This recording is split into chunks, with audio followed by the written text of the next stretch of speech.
प्रीत ना कीजिए पंछी जैसी, पेड़ सूखे उड़ जाए, प्रीत कीजिए राधा जैसी, जो सिर्फ कान्हा में लीन हो जाए। दोस्तों, राधा कृष्ण का प्रेम अपने आप में ही एक मिसाल है। आज भी दो प्रेमियों को निस्वार्थ प्रेम करते देख लोग ये कह देते हैं कि ये बिल्कुल राधा कृष्ण के जैसे हैं। राधा कृष्ण के प्रेम की कहानी किसी से छुपी नहीं है। उनके अमर प्रेम का उदाहरण आज भी लोग देते हैं। कृष्ण की राधा के लिए लीलाएं और राधा की कृष्ण के लिए दीवानगी का एहसास सभी को है, और शायद इसी प्रेम के कारण राधा का नाम कृष्ण से पहले लिया जाता है। लेकिन इसके बावजूद श्री कृष्ण ने राधा से शादी नहीं की। पर क्या आप इसकी वजह जानते हैं? क्या सच में राधा कृष्ण की शादी नहीं हुई? क्या राधा सिर्फ कृष्ण की दीवानी बनकर रह गई? ये सोचने वाली बात तो है। दोस्तों, मैं दावा करता हूँ, अगर आपने इस वीडियो को पूरा देख लिया तो आज के बाद आपके मन में राधा कृष्ण के प्रेम और उनकी शादी के बारे में आपके मन में एक भी सवाल नहीं रहेगा। दोस्तों, पुराणों में वजह का उल्लेख तो दिया गया है, लेकिन इसके अलग अलग कारण बताए गए हैं, और आज हम आपको इन्हीं कारणों से अवगत करना चाहते हैं। पौराणिक कथाओं के अनुसार कृष्ण एक बहुत ही कुशल कूटनीतिज्ञ थे, लेकिन राधा तो केवल वो दीवानी थी जिसे केवल प्रेम ही समझ आता था। माना जाता है कि इनकी प्रेम कहानी बचपन में ही शुरू हो गई थी। यूँ तो राधा कृष्ण से उम्र में बड़ी थी, लेकिन फिर भी उनके मन में कृष्ण के लिए प्रेम भाव जाग उठा।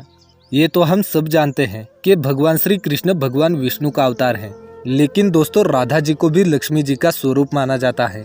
वे हर अवतार में उनकी पत्नी बनकर धरती पर अवतरित होंगी, इस बात का उन्होंने पन लिया था। इसलिए ये तो तय था कि विष्णु जी के हर अवतार में लक्ष्मी जी से ही उनका विवाह होगा। श्री कृष्ण लीला का वर्णन करने वाली गर्ग मुनि की रचना गर्ग संगीता की माने तो श्री कृष्ण जब नंद बाबा की गोद में खेल रहे थे, तभी उन्हें एक अद्भुत शक्ति का आभास हुआ, जो और कोई नहीं राधा थी। वे तुरंत ही बाल अवस्था छोड़कर यवन अवस्था में आ गए, और उसी समय ब्रह्मदेव ने राधा कृष्ण का विवाह कर दिया, और उसके बाद फिर से सब सामान्य हो गया। विवाह के बाद ब्रह्मदेव और लक्ष्मी स्वरूप राधा जी अंतर्ध्यान हो गई, और श्री कृष्ण वापस बाल अवस्था में लौट आए। दूसरे उल्लेख में एक तरफ राधा को कृष्ण के लिए विवाह से आग्रह था, और दूसरी तरफ यशोदा और नंद बाबा की वश मर्यादा।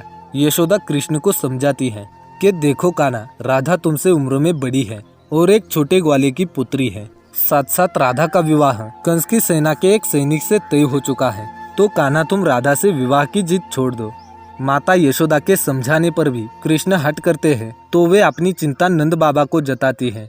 नंदा अपने पुत्र को लेकर गर्ग आचार्य और ऋषि संदीपनी के आश्रम में पहुंच जाते हैं, जहां संदीपनी ऋषि श्री कृष्ण को समझाते हैं कि उनका जन्म धर्म रक्षा के लिए हुआ है, और आप अपने लक्ष्य से ना भटके।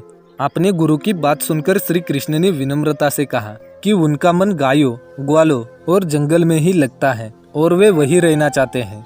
श्री कृष्ण के मुंह से इस बात को सुनकर गर्ग आचार्य ने विचार किया कि समय आ गया है श्री कृष्ण को उनके जन्म रहस्य को बताने का। गर्ग आचार्य ने उनका जन्म का राज बताते हुए कहा कि वो यशोदा और नंद के पुत्र नहीं हैं। उनके जन्म का उद्देश्य धर्म की स्थापना करना है। साथ ही साथ नारद मुनि के भविष्यवाणी के अनुसार उस महानव के आने की जन्म तारीख और समय तय है, और वे श्री कृष्ण के सारे गुणों से मेल खाते हैं। इस बात को सुनते ही वे चुपचाप उठे और धीमे कदमों से गोवर्धन पर्वत की ओर चल पड़े। पर्वत के सबसे ऊंचे चोटी पर पहुंचकर वे आकाश में डूबते हुए सूर्य की ओर देखते रहे, और काफी घंटे बीतने के बाद जब वो नीचे उतर कर आए तो वो पूरी तरह से बदल चुके थे। लोग उनको एक अलग ही नजरिए से देख रहे थे और उनके चरणों में गिरकर अपना नमन प्रदान कर रहे थे। अपने गांव के लोगों के प्रेम का मान करते हुए और अपने जीवन कार्य की ओर प्रस्थान करने से पहले एक आखिरी बार उन्होंने एक भव्य रासलीला का आयोजन किया, जहां उन्होंने खूब रास रचाया, नाचे गाए, और आखिर में राधा को अपनी बांसुरी देते हुए बोले कि अब ये बांसुरी तुम्हारी हुई, आज के बाद मैं कभी भी बांसुरी नहीं बजाऊंगा। राधा समझ गई कि कृष्ण हमेशा के लिए धर्म के पथ पर निकल चुके हैं। राधा ने बांसुरी ली और गले लगाकर कृष्ण को विदा किया। उसके बाद कृष्ण द्वारका से कभी लौटे ही नहीं, और दोस्तों, इसलिए राधा और कृष्ण कभी शादी नहीं कर पाए। एक और पौराणिक मान्यता ये भी है कि राधा और रुक्मणी एक ही थी। जैसे राधा कृष्ण के प्रेम में लीन थी, वैसे ही रुक्मणी कृष्ण को पति के रूप में पाने के लिए सपने देखती थी।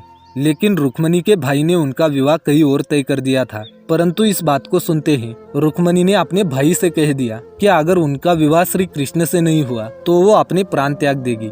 कृष्ण इस घटना से पहले रुक्मणी को नहीं जानते थे। पर दोस्तों, हैरानी की बात तो यह है कि फिर भी वो रुक्मणी से विवाह करने के लिए चले गए। दोस्तों इसका कारण ये था कि राधा को ही रुक्मणी का आध्यात्मिक रूप माना जाता है और इसी के चलते राधा और रुक्मणी एक ही थी। तो इसके अनुसार कृष्ण का विवाह राधा स्वरूपी रुक्मणी से ही हुआ। अब आप जिस भी पौराणिक कथाओं की माने, अंततः सरल शब्दों में राधा कृष्ण का विवाह किसी भी स्थिति में सीधे तौर पर नहीं हुआ, परंतु जीवन भर दोनों ने एक दूसरे से प्रेम किया और अमर प्रेम की मिसाल बन गए। तो दोस्तों आपका राधा कृष्ण के विवाह को लेकर क्या विचार है, हमें कमेंट बॉक्स के माध्यम से जरूर बताएं। वीडियो पसंद आई हो तो वीडियो को लाइक करें और ऐसे ही और वीडियोस देखने के लिए चैनल को सब्सक्राइब करके बेल आइकन जरूर दबाएं। मिलेंगे अगली बार ऐसे ही नए टॉपिक के साथ, तब तक के लिए आप अपना ख्याल रखें।